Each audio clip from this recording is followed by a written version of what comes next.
Bismillahirrahmanirrahim. Innal hamdalillah nahmaduhu wa nasta'inuhu wa nastaghfiruh wa natubu ilayhi wa na'udzu billahi min shururi anfusina wa min sayyiati a'malina. May yahdihillahu fala mudilla lahu wa may yudlilhu fala hadiya lahu.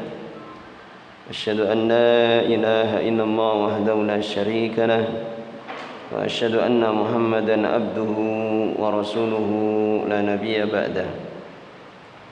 قال الله تعالى في القرآن الكريم يا أيها الذين آمنوا اتقوا الله حق تقاته ولا تموتن إلا وأنتم مسلمون. أما بعد فإن أصدق الحديث كتاب الله وخير الهدى هدى محمد صلى الله عليه وسلم وشر الأمور محدثاتها فإن كل محدثة بدعة وكل بدعة ضلالة وكل ضلالة في النار. من يقرأ الحديث؟ هذا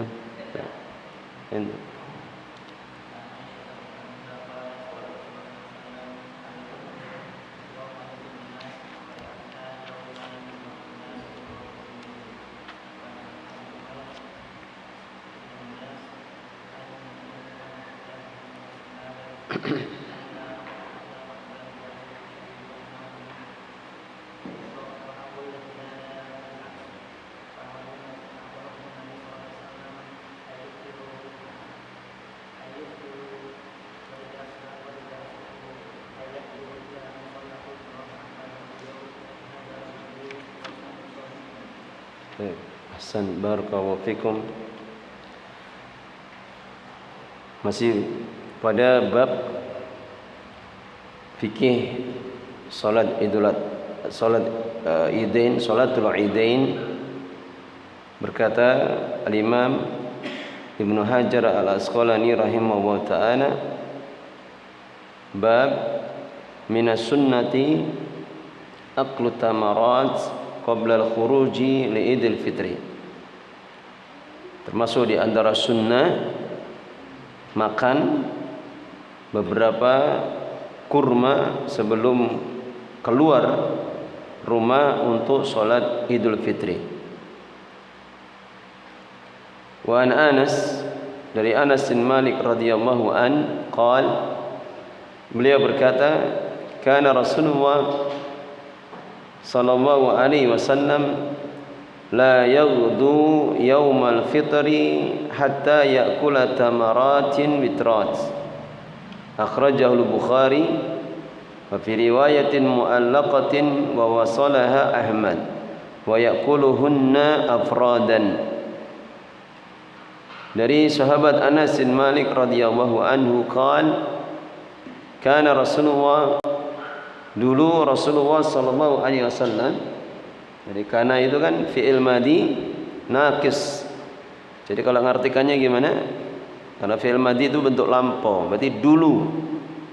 Dulu Rasulullah sallallahu alaihi wasallam la yaghdu, tidaklah beliau keluar rumah, pergi dari rumah di pagi hari yaumal fitri, pada hari Idul Fitri, hatta ya'kula tamaratin bitratin, sampai beliau makan beberapa kurma dengan jumlah yang ganjil.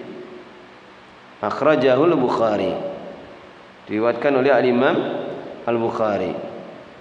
Wa fi riwayatin, disebutkan di dalam riwayat mu'allaqah yang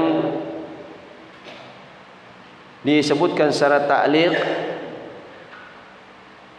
wa wasalaha Ahmad, dan Imam Ahmad menetapkan mausulnya hadis ini. Beliau menambahkan Nabi SAW disebutkan dalam perkataan Anas bin Malik, wa ya'kuluhunna afradan, beliau memakan kurma-kurma itu satu persatu. Baik.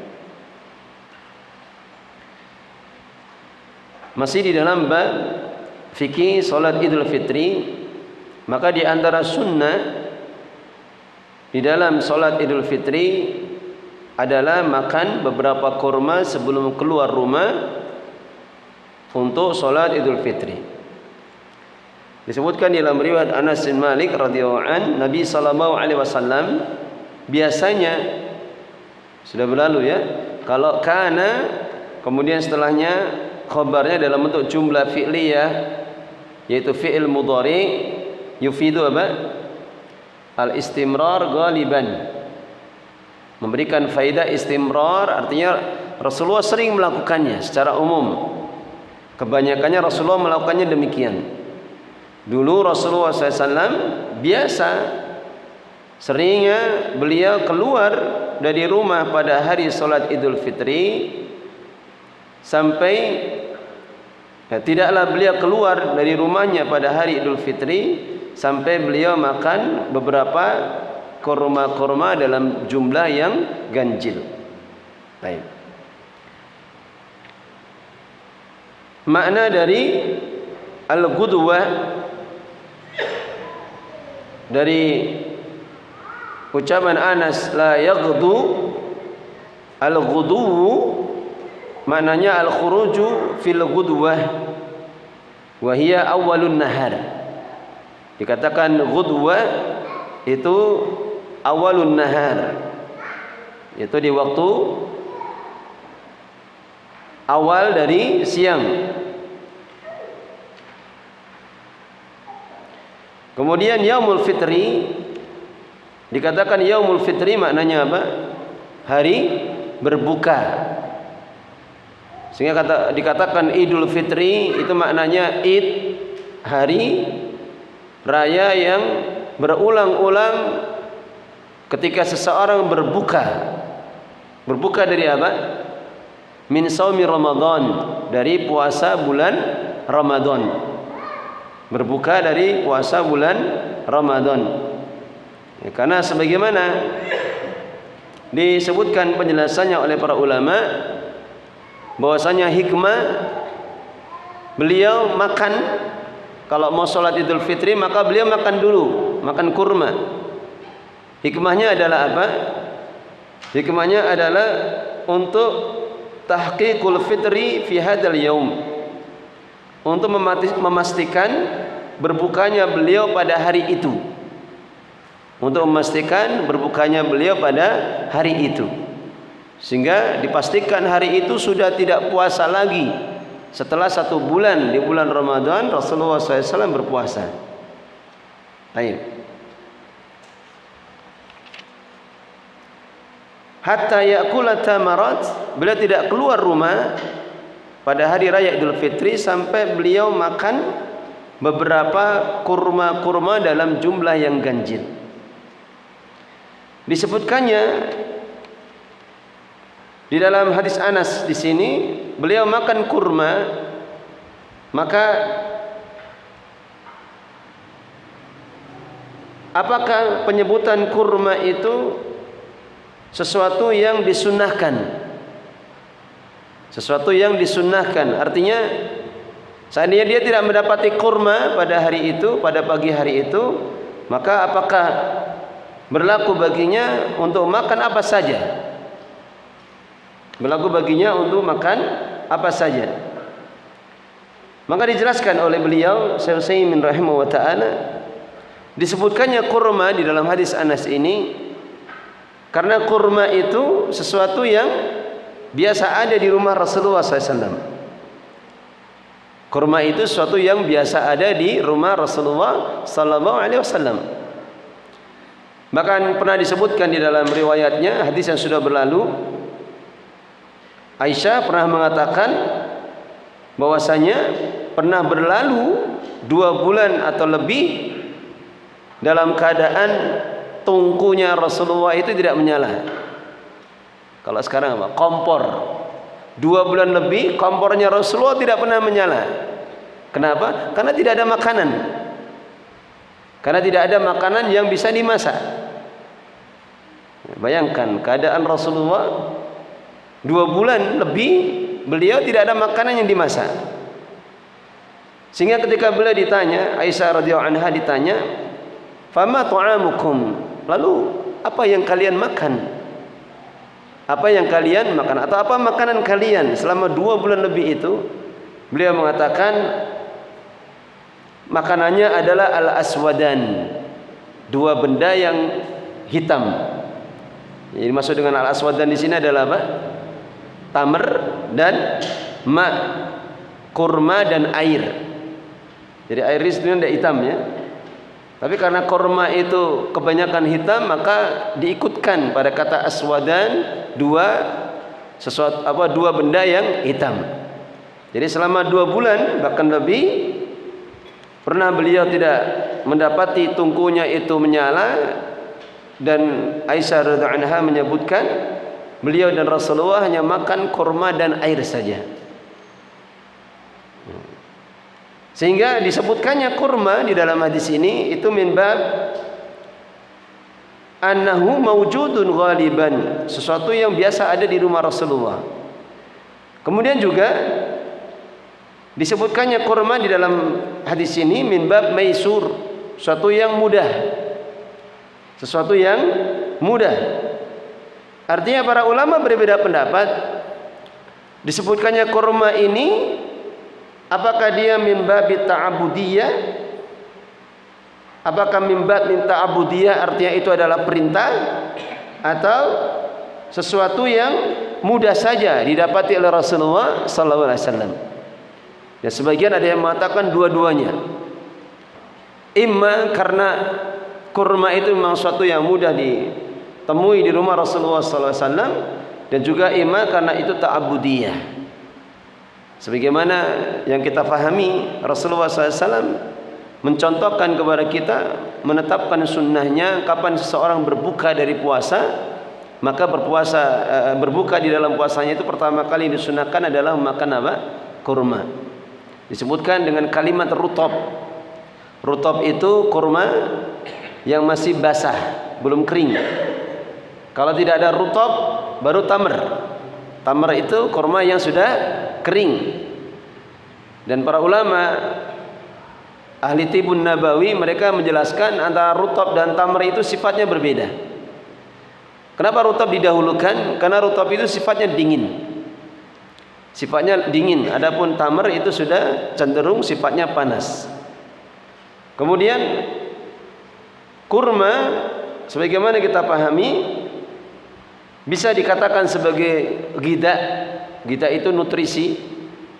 Bisa dikatakan sebagai fakihah. Fakihah itu buah, karena bisa jadi kita menganggapnya itu adalah buah. Kemudian yang ketiga adalah halwa. Halwa itu zat gula atau glukosa yang ada padanya, yang ada pada kurma itu. Jadi kurma itu bisa berfungsi banyak sekali. Dari sisi nutrisi dia punya karbohidrat, punya glukosa. Sehingga kadang kalau kita berbuka dengan kurma 5 biji saja, itu bisa mengganjal sampai malam.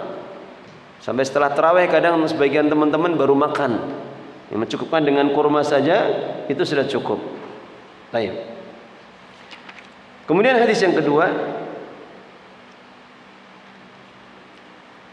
Nah, sebelumnya kita sebutkan dulu faedah dari hadis ini. Di dalam riwayat yang lain disebutkan dengan cara mu'allaqah. Apa itu mu'allaqah? Mu'allaqah itu maknanya tidak disebutkannya syekh atau guru dari periwayat hadis. Jadi seandainya Imam Bukhari menyebutkan hadis, beliau akan mengambil dari gurunya. Gurunya mengambil dari gurunya lagi. Maka kalimat yang disebutkan di dalam hadis ini mu'allaqah atau istilahnya ta'liq, itu hadis ketika perawi hadis, artinya penulis hadis, beliau tidak menyebutkan gurunya, sehingga langsung loncat. Sehingga langsung loncat pada gurunya. Baik.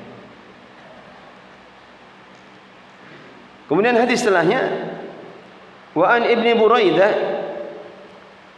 dari Ibnu Buraidah an abihi, dari bapaknya radhiyallahu anhuma, beliau berkata, kana Rasulullah SAW bersabda, Rasulullah SAW dulu la yakhruju yaumal fitri hatta yat'ama.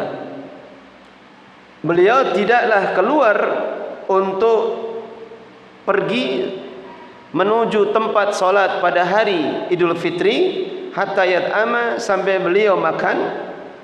Wala yat'amu yaumal adha, dan tidaklah beliau makan pada hari Idul Adha hatta yusalliya, sampai beliau solat. Rawahu Ahmad wa Tirmidzi wa sahahahu Ibnu Hibban. Diriwayatkan oleh Imam Ahmad dan Al-Imam At-Tirmidzi dan disahihkan oleh Al-Imam Ibnu Hibban. Maka disebutkan di dalam hadis Buraidah radhiyallahu anhu, beliau mengatakan dulu Rasulullah SAW tidak keluar pada hari Idul Fitri sampai beliau makan. Dan kalimat yat'ama, beliau makan ini bisa diganti dengan makanan apa saja.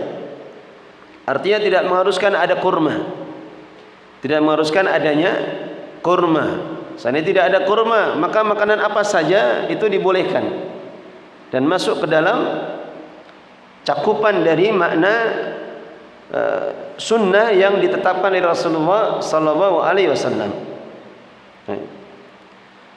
Yaitu apa faedahnya atau hikmahnya? Ya, kenapa kita disunahkan untuk makan sebelum sholat Idul Fitri? Karena untuk apa? Tahqiq al-fitri, untuk memastikan kita tidak berpuasa pada hari itu. Karena hukumnya berpuasa pada tanggal 1 Syawal Idul Fitri hukumnya apa? Haram. Tidak boleh kita berpuasa pada hari Idul Fitri. Sebagaimana Nabi sallallahu alaihi wasallam menyebutkan di dalam hadisnya, nahan Nabi sallallahu alaihi wasallam an shaumi yaumil idain. Nabi telah melarang untuk berpuasa pada 2 hari raya.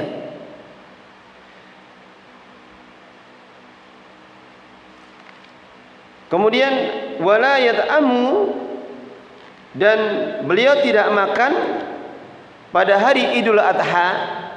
Jadi mulai dari bangun tidur, sholat subuh, beliau tidak makan pada hari Idul Adha hatta yusalliya, sampai beliau sholat Idul Adha.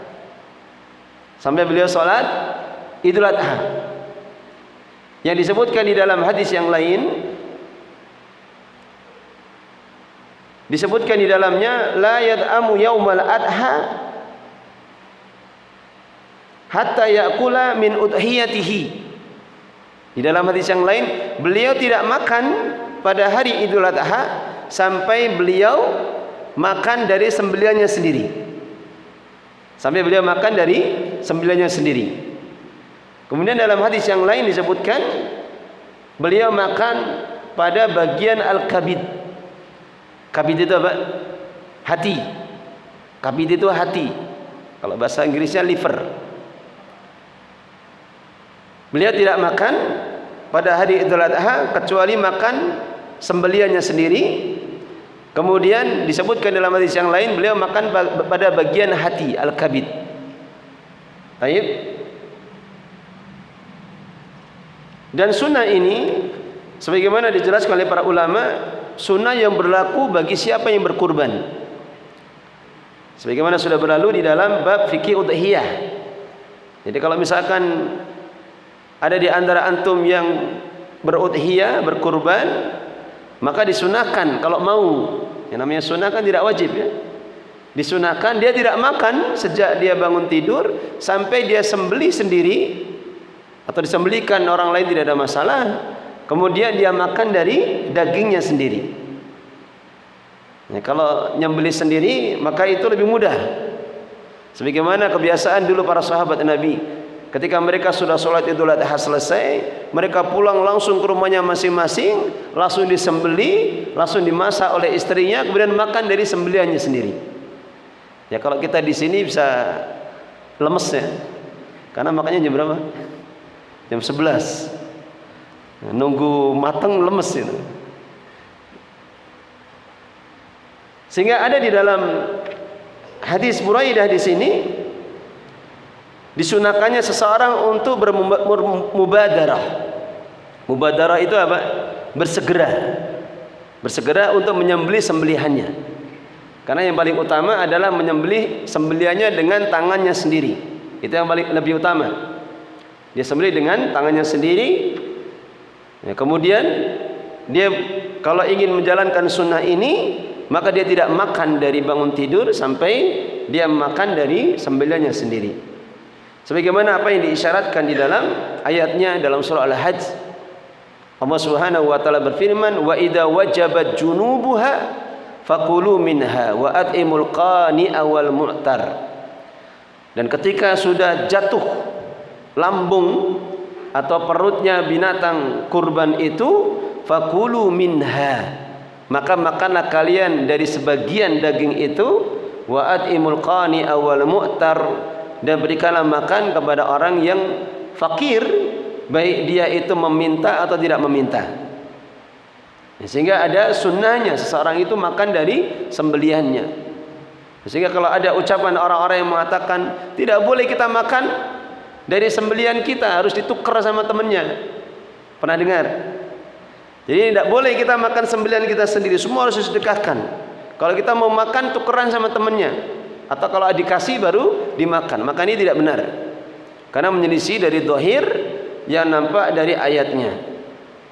Dan tidak ada, sebagaimana penjelasan yang sudah berlalu, tidak ada ketentuan harus dibagi 3, sepertiga dimakan sendiri, sepertiga disedekahkan, sepertiga buat hadiah. Tidak, tapi boleh. Dan yang paling utama, semakin banyak yang disedekahkan, maka itu lebih besar pahalanya. Baik. Maka disebutkan dari 2 hadis ini beberapa faedah di dalam penjelasan Syekh Utsaimin. Yang pertama, anna Rasul sallallahu alaihi wasallam kana fi Idul Fitri ya'kulu qabla ay yusalliya. Nabi sallallahu alaihi wasallam dulu biasanya ketika di hari Idul Fitri beliau makan sebelum beliau keluar untuk sholat. Sebelum beliau keluar untuk sholat. Baik.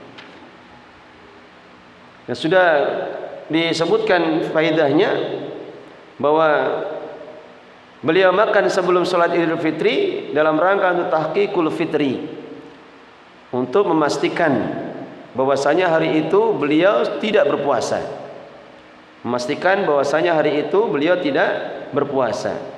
Sehingga dikatakan Idul Fitri itu maknanya id, hari berbuka.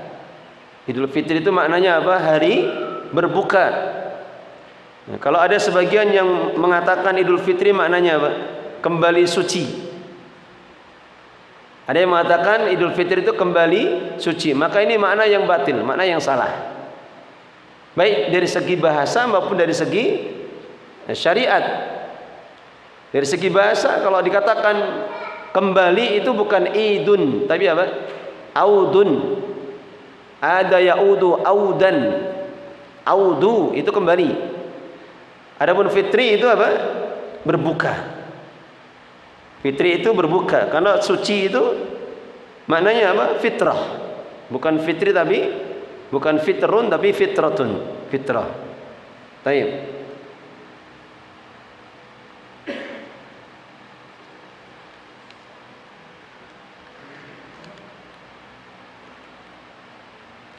Kemudian dari faidah ini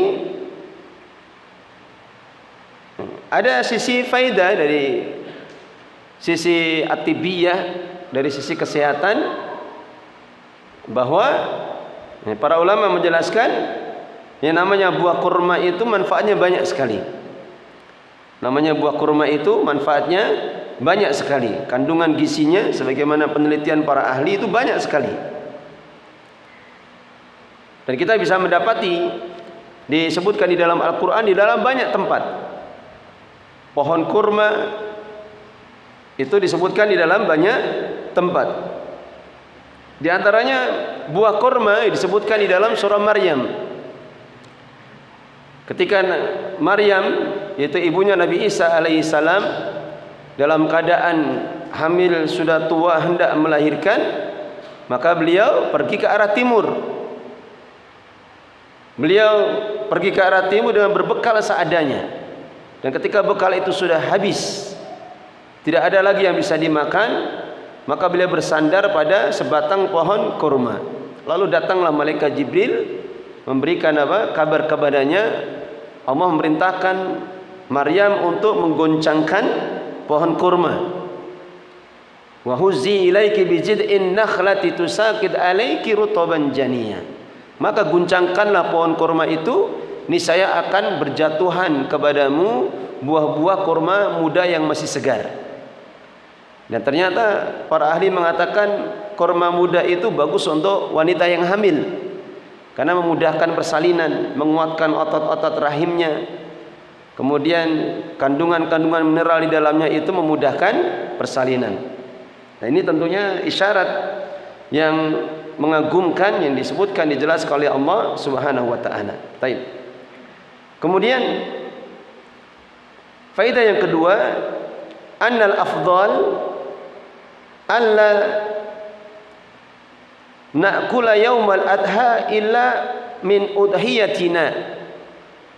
Bahwasanya yang paling utama, tidaklah kita makan pada hari Idul Adha kecuali dari sembelian kita sendiri. Kecuali kita makan dari sembelian kita sendiri. Dan ini hukumnya sunnah. Hukumnya sunnah berlaku bagi siapa yang berkurban. Ya, kalau tidak berkurban maka sunnah ini tidak berlaku.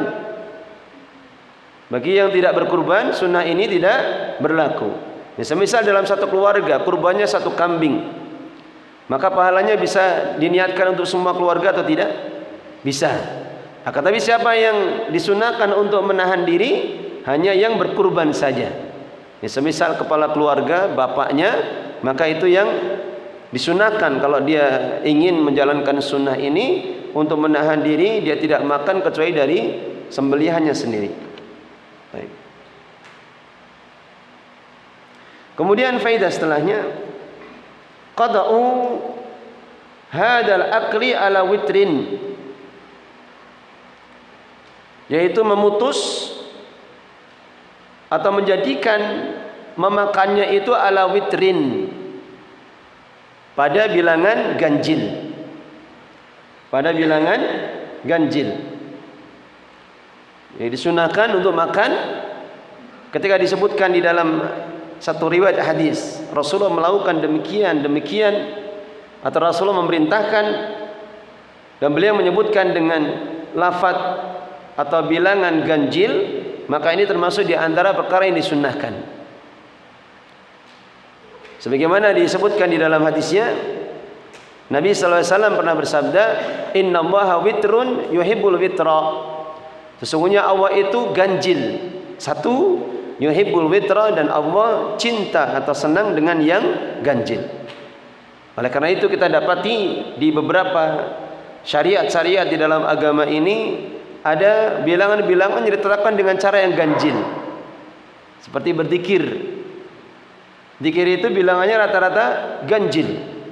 Zikir pagi petang itu sebagian zikirnya ada yang 3 kali, ada yang 7 kali, meskipun ada yang 4 kali juga.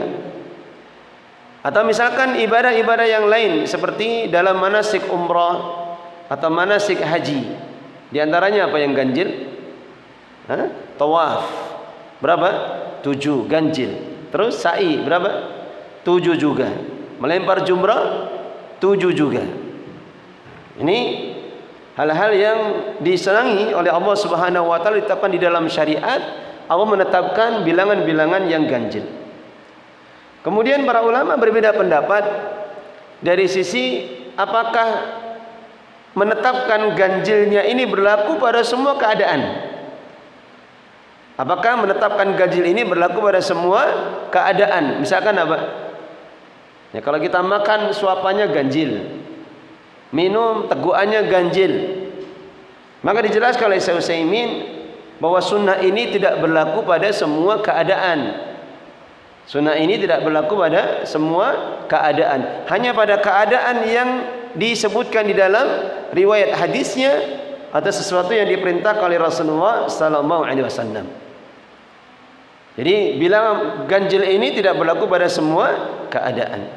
Berbeda dengan apa yang disebutkan di dalam hadis yang sudah berlalu di dalam bab taharah.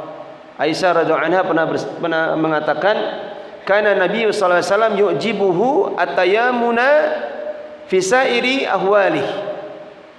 Nabi sallallahu alaihi wasallam itu senang atau beliau kagum, senang untuk mendahulukan yang kanan pada semua keadaannya. Beliau senang untuk mendahulukan yang kanan pada semua keadaannya. Dan ini disebutkan sebagiannya dalam riwayat-riwayat yang khusus. Dalam riwayat yang khusus. Beliau sampai-sampai kalau misalkan di situ ada beberapa sahabat, beliau datang kepada mereka, maka beliau salami dulu itu yang ada di paling kanan.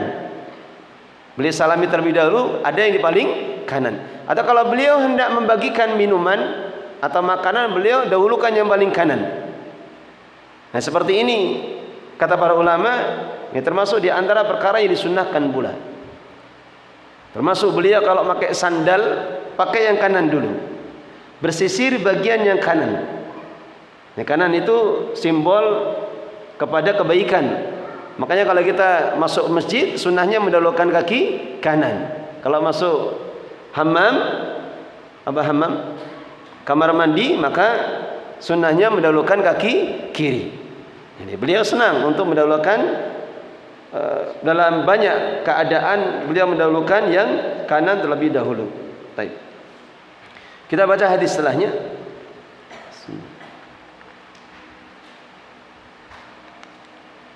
Hukmu khurujin nisa'i li salatil id.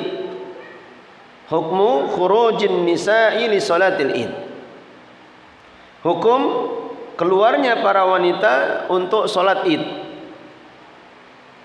Wa an ummi Atiyah, dari Ummu Atiyah radhiyallahu anha, qalat, beliau berkata, umirna an nukhrija al-awaiqa wal huyyada fil idaini yashhadna al-khaira wa da'watal muslimina wa ya'tazilu al-huyyadu musalla. Muttafaqun alaih.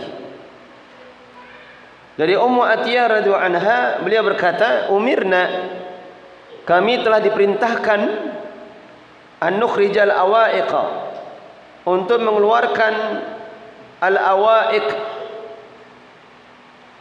Makna dari awaiq, al-awaiq hunna al-fatayat al-abkar al-balighat wal muqarabat lil bulugh. Awaiq jamak dari aiqah. Aiqatun itu adalah wanita-wanita yang muda, gadis-gadis. Ya, kalau diterjemahkan diartikan apa? Gadis-gadis pingitan yang dekat hendak memasuki masa balik. Biasanya di kalangan orang Arab itu jarang diperbolehkan keluar. Mereka kebanyakan di dalam rumah.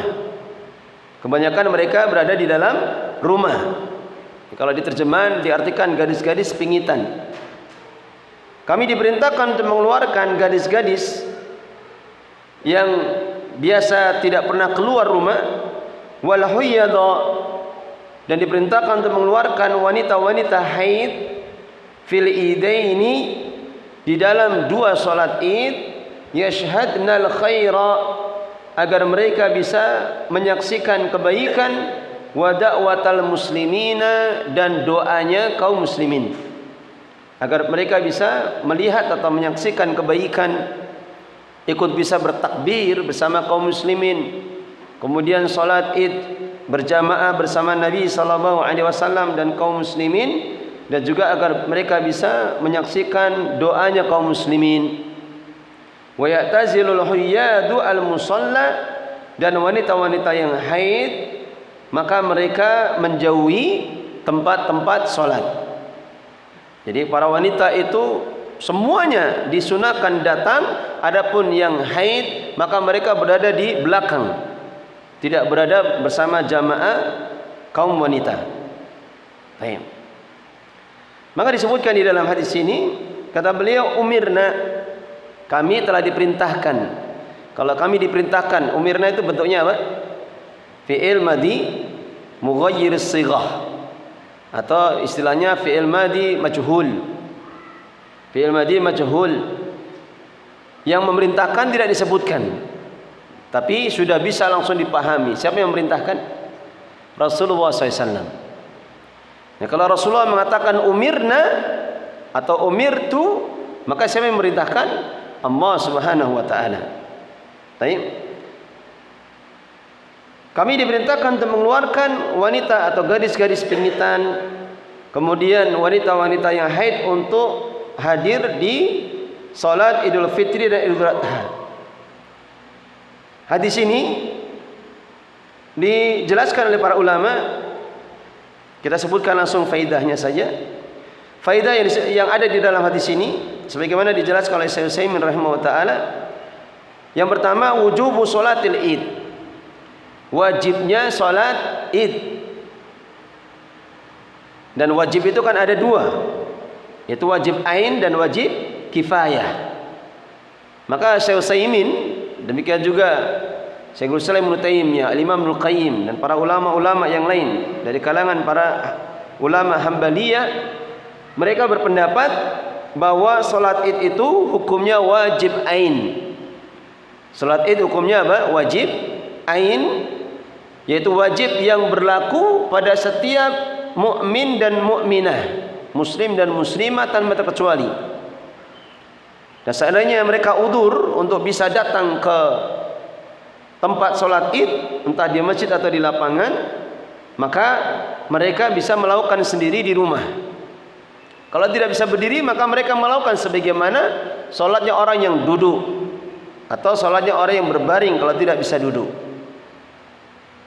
Dan dalil yang disebutkan oleh para ulama yang berpendapat sholat id itu hukumnya wajib ain, salah satunya adalah dalil dari hadis Ummu Atiyah ini. Dari sisi mana istidlalnya? Ya, kenapa hadis ini dijadikan sebagai dalil wajibnya sholat id? Dari sisi Rasulullah memerintahkan apa? Mengeluarkan itu semua wanita. Karena kalau tidak wajib, tentunya tidak akan ada perintah. Kalau tidak wajib, maka tidak akan ada perintah. Sampai wanita-wanita yang haid itu diperintahkan untuk keluar semuanya, untuk menyaksikan kebaikan yang ada nampak pada kaum muslimin. Kemudian sudah berlalu di dalam pembahasan awal tentang sholat id, apa dalil para ulama yang menetapkan wajib ain? Ada yang masih ingat? Yang mengatakan wajib ain. Dalil yang kedua apa? Dawamun Nabi, yaitu senantiasa Nabi melakukannya. Senantiasa Nabi sallallahu alaihi wasallam melakukannya. Yang kedua. Kemudian yang ketiga, ada yang masih ingat? Atau tidak tercatat kemarin? Ada yang masih ingat?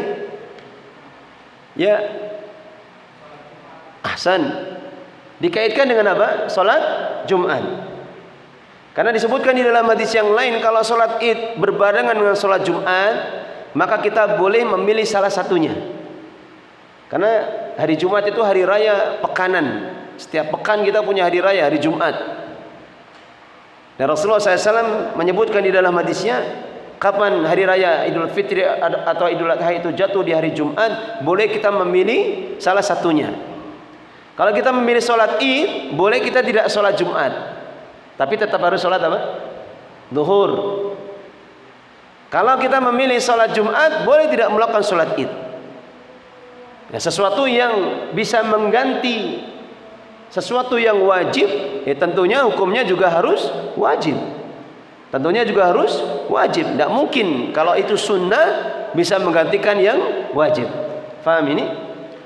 Kemudian sebagian para ulama mengatakan fardu kifayah.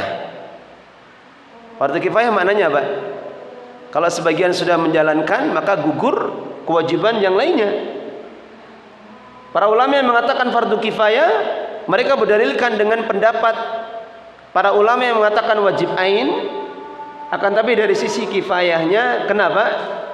karena tidak ada kewajiban untuk mendengarkan khutbah. Sebagaimana nanti akan datang penjelasannya. Tidak ada kewajiban untuk mendengarkan khutbah. Kemudian tidak ada adzan, tidak ada iqamah. Nah, sehingga mereka mengatakan hukumnya itu fardu kifayah menurut pendapat sebagian para ulama. Sebagaimana di sini disebutkan, ini pendapat mazhab dari Imam Hanabilah, sebagian dari sahabat-sahabat Al-Imam Asy-Syafi'i, murid-murid Al-Imam Asy-Syafi'i, dan pendapat Syekh bin Baz. Kemudian pendapat yang ketiga ada yang mengatakan sunnah muakkadah. Sunnah muakkadah. Apa dalil mereka? Dalil mereka apa? Mengatakan sunnah muakkadah. Hadis Arab Badui yang datang kepada Nabi SAW itu dia minta diajarkan tentang Islam. Maka Rasulullah mengatakan kepadanya, wajib bagi engkau untuk sholat 5 waktu dalam 1 hari 1 malam. Maka ketika itu sahabat ini bertanya kepada Nabi, hal alayya ghairuhunna? Apakah ada kewajiban bagiku selain dari 5 waktu itu? Kata Nabi, la illa an tatawwa'ah. Tidak ada kecuali engkau ingin sholat sunnah. Sehingga sebagian para ulama mengatakan semua sholat selain dari 5 waktu hukumnya sunnah. Hanya saja dikatakan oleh Syekh Utsaimin, pendapat yang mengatakan sunnah di sini pendapat yang paling lemah. Pendapat yang paling lemah. Ya, karena ternyata ada sholat yang lain yang wajib selain dari sholat 5 waktu. Semisal apa? Sholat janazah. Hukumnya apa? Fardu kifayah. Berarti kan tidak sunnah. Demikian juga sholat nadar.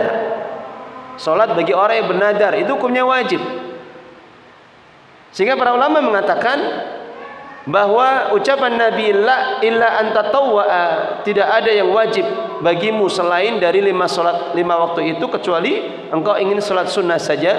Itu maknanya sholat yang wajib dikaitkan dengan waktu 1 hari 1 malam. Jadi kewajiban 1 hari 1 malam, maka yang wajib itu sholat 5 waktu. Adapun sholat yang dikaitkan dengan sebab, maka masih ada sholat yang wajib yang lain. Itu sholat yang dikaitkan dengan sebab. Nah, sehingga beliau Syekh Utsaimin, demikian juga Syekhul Islam Ibnu Qayyim, ini pendapat Al-Imam Asy-Syafi'i ternyata, tadi saya salah menyebutkan. Kemudian mendapat Al-Imam Asy-Syaukani, Syekh Abdurrahman bin Nasir As-Sa'di, mereka berpendapat bahwa sholat Id itu hukumnya wajib ain. Hukumnya wajib ain. Jadi kalau misalkan suatu saat kita sakit, tidak bisa keluar untuk sholat Id, maka tetap diwajibkan kita untuk sholat di tempat tidur. Atau kalau bisa duduk, duduknya di bawah. Kalau tidak bisa, maka berbaring. Kalau tidak bisa, berbaring. Ini bagi siapa yang mengikuti pendapat itu hukumnya sholat itu hukumnya apa? Wajib ain. Baik. Tolong dihadiri dulu.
Saya tambahkan satu hadis lagi.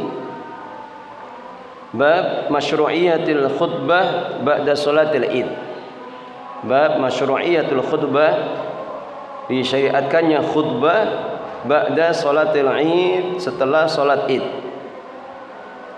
Wa Ibnu Umar, dari Ibnu Umar, itu Abdullah bin Umar radhiyallahu anhuma, beliau berkata, kana Rasulullah sallallahu alaihi wasallam wa Abu Bakrin wa Umar yusalluna al-idaini qabla al-khutbah, muttafaqun alaih.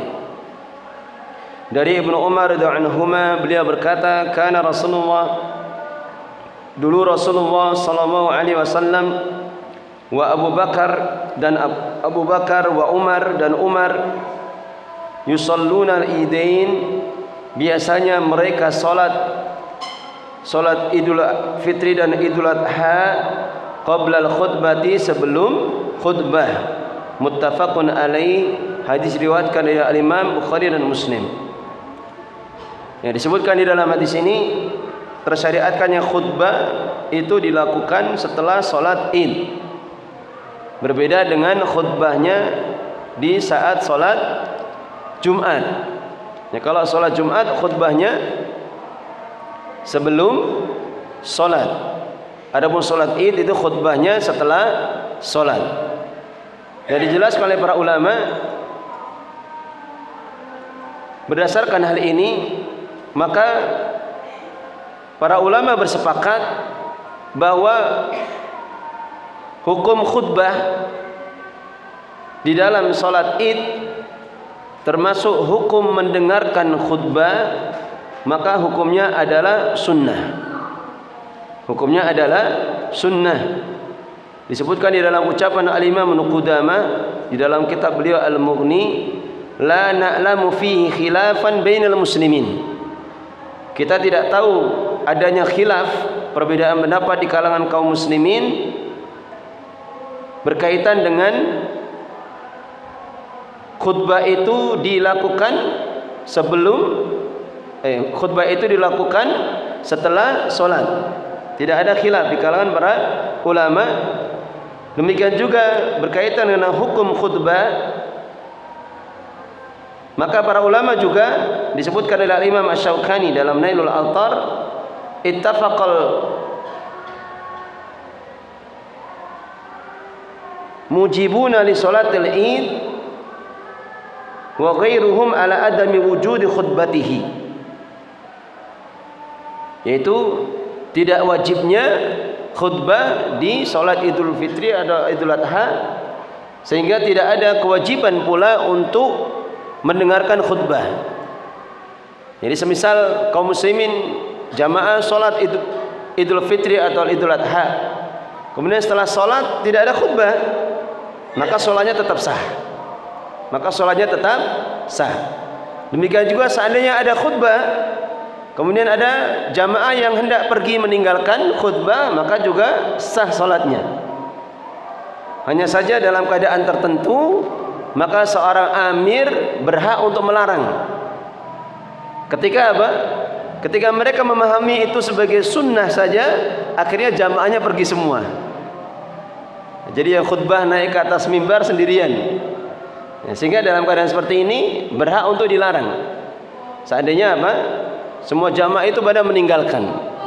Dan hampir-hampir tidak pernah terjadi yang namanya khutbah Idul Fitri atau Idul Adha kemudian jamaah meninggalkan semuanya.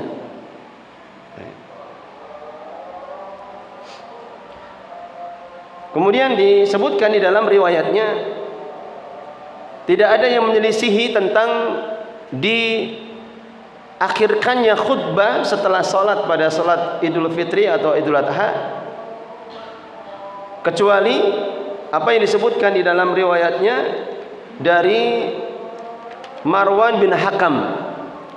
Marwan bin Hakam ini salah satu khalifah dari Bani Umayyah. Maka pada masa beliau mendahulukan khutbah dibandingkan salat. Beliau menjadi khalifah di masa akhir-akhir para sahabat, sehingga masih ada beberapa sahabat yang masih hidup pada saat itu. Maka disebutkan dalam riwayatnya, Abdullah bin Mas'ud mengingkari Beliau menyampaikan kepada khalifah, langsung mengingkari apa yang dilakukan oleh khalifah.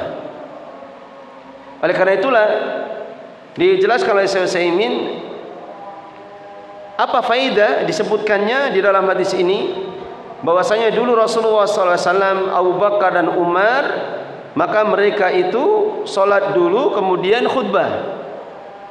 Bukankah seandainya disebutkan Rasulullah saja, maka itu sudah cukup.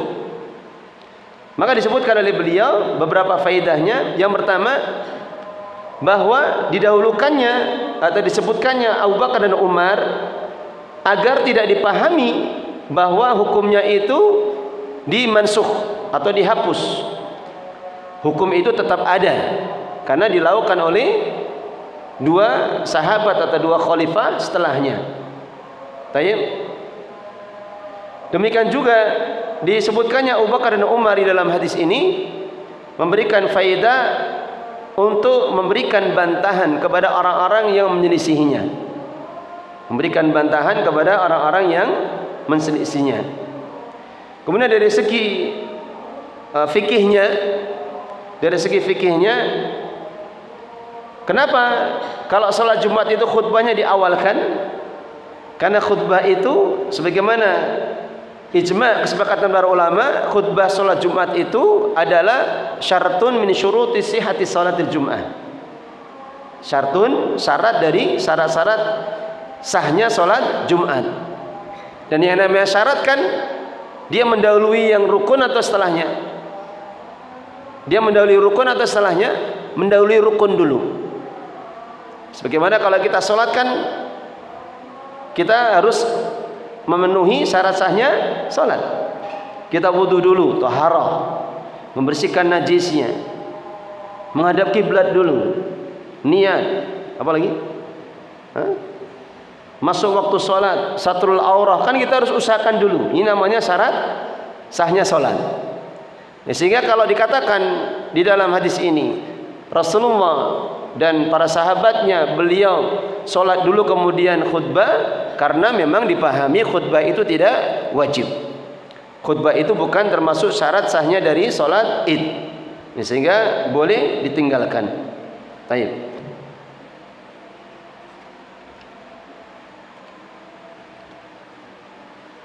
Kemudian faedah yang lain yang bisa disebutkan di sini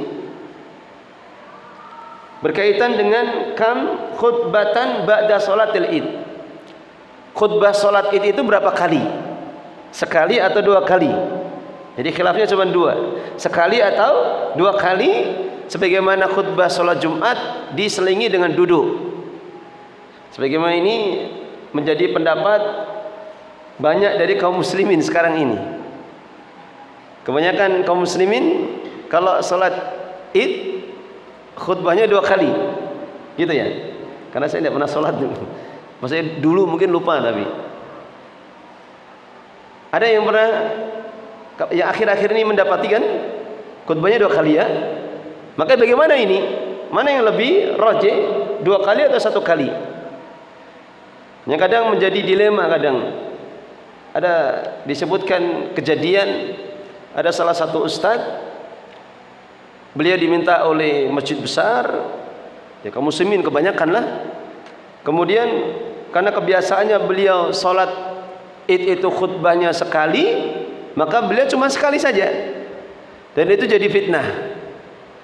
Jadi fitnah. Mereka panitianya atau takmirnya saling menyalahkan.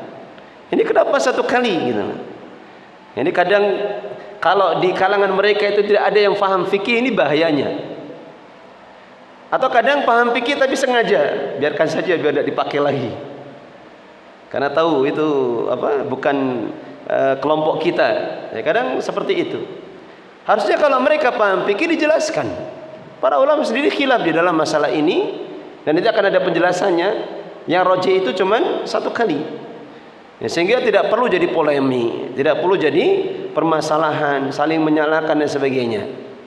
Sama halnya dengan hal-hal yang kita pahami itu bukan perkara yang wajib, akan tapi dianggap sebagai hal yang wajib. Seperti apa? Seperti kunut subuh. Sebagian mereka mengatakan itu wajib, padahal tidak ada sandaran dalilnya sama sekali. Tidak ada satupun para ulama yang mengatakan kunut subuh itu wajib. Tidak ada. Semua mengatakan itu sunnah. Seandainya mengatakan kunut subuh terus-menerus itu perkara yang disunnahkan. Semua mengatakan sunnah. Tidak ada yang mengatakan wajib. Ya, cuma anehnya gara-gara tidak kunut saja dijadikan ukuran. Ini teman saya atau tidak ini. Ini golongan saya atau tidak. Kawan kita atau tidak. Ya, kadang jadikan ukuran seperti itu. Jadikan ukuran untuk wala dan bara. Dan sayangnya di kalangan mereka tidak menjelaskan kepada umat, tidak menjelaskan kepada jamaah, karena yang penting beda. Yang penting kita ini beda. Maka tidak adilnya mereka dalam masalah ini seperti itu. Tidak adilnya mereka dalam masalah ini. Sama halnya dalam banyak masalah. Kadang ketika ada perbedaan di dalam satu permasalahan, harusnya mereka menjelaskan. Ini para ulama berbeda pendapat, tidak usah rame, tidak usah ribut, harusnya dijelaskan. Cuma kadang memang dibiarkan saja. Biar apa? Biar tidak ikut-ikutan mereka. Ya, kadang memang disengaja untuk dibiarkan agar jamaah itu tidak ikut-ikutan mereka. Ada khawatiran gitu, mereka berubah. Baik. Maka dijelaskan oleh para ulama, mana yang lebih sahih, khutbah 1 kali atau 2 kali? Disebutkan di dalam riwayat Ibnu Umar di dalam bab, kalau kita baca hadisnya tadi, bahwasanya apa? Nabi, Abu Bakar dan Umar dulu mereka biasa salat Id sebelum khutbah. Dan khutbahnya disebutkan 1 kali. Dan ini dalil bahwasanya khutbah itu 1 kali. Kemudian disebutkan di dalam hadis Ibnu Abbas dalam riwayat Imam Bukhari dan Muslim. Demikian juga hadis Abu Sa'id Al-Khudri, disebutkan khutbah Rasulullah itu cuma sekali. Dan ini disebutkan adalah pendapat dari Syekh Muqbil Al-Wadi'i. Demikian juga Syekh Utsaimin menetapkan demikian. Yang rajih khutbah itu cuma sekali. Adapun sebagian para ulama, mereka berpendapat khutbah itu 2 kali, yang dipisahkan antara 2 khutbah itu dengan duduk. Dan mereka berdalilkan dengan hadis Sa'ad bin Abi Waqqas. Hadisnya akan datang insyaallah dalam riwayat Imam Bazzar. Demikian juga hadis Jabir dalam riwayat Ibnu Majah. Akan tapi 2 hadis ini riwayatnya syadidud dha'fi. Hadisnya sangat lemah. Hadisnya sangat lemah. Ya, karena ada di dalamnya rawi yang dilemahkan oleh para ulama. Demikian juga mereka mengkiaskan khutbahnya solat Id itu dengan khutbahnya solat Jumat. Kalau solat Jumat kan khutbahnya 2 kali. Maka para ulama sebagian mengkiaskan. Akan tapi kias ini diingkari oleh para ulama. Ya, kalau dikatakan kias yang keliru, itu namanya kias ma'al farik. Kias yang disertai dengan keadaan yang berbeda, sehingga tidak bisa atau tidak sah untuk dikiaskan. Baik. Demikian yang bisa kita kaji, dan insya Allah nanti kita akan lanjutkan pada hadis yang setelahnya pada kajian yang akan datang. Mungkin ada pertanyaan sebelum saya tutup. Fadhal.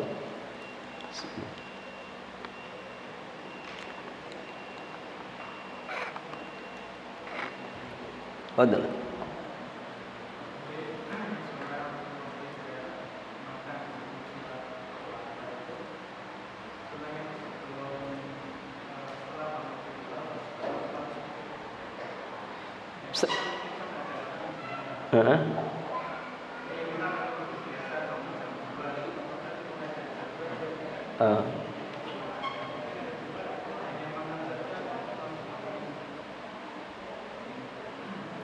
Seperti orang puasa gitu ya.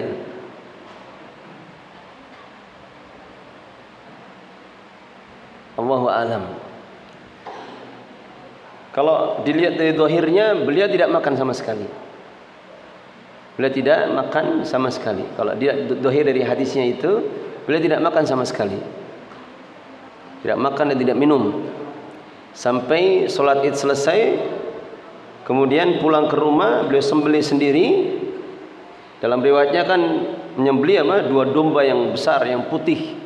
Kemudian beliau makan dari sembelihannya sendiri. Allahu a'lam bishawab. Mungkin coba kita nanti carikan. Ada yang lain? Baik. Kalau tidak ada, mungkin pertanyaan berkaitan dengan fikihnya itu pembahasan besok. Jadi pembahasan besok itu mulai pembahasan fikihnya, yaitu kaifiyah tentang sholat idnya, kaifiyah tentang sholat id, kemudian bagaimana takbirnya, kemudian bagaimana makmumnya kalau dia terlambat, apa yang harus dilakukan. Maka itu pembahasan di kajian yang akan datang insyaallah. Semoga bermanfaat. Akhiru da'wana walhamdulillahirabbil alamin. Subhanaka Allahumma bihamdika asyhadu an la ilaha illa anta astaghfiruka wa atubu ilaik.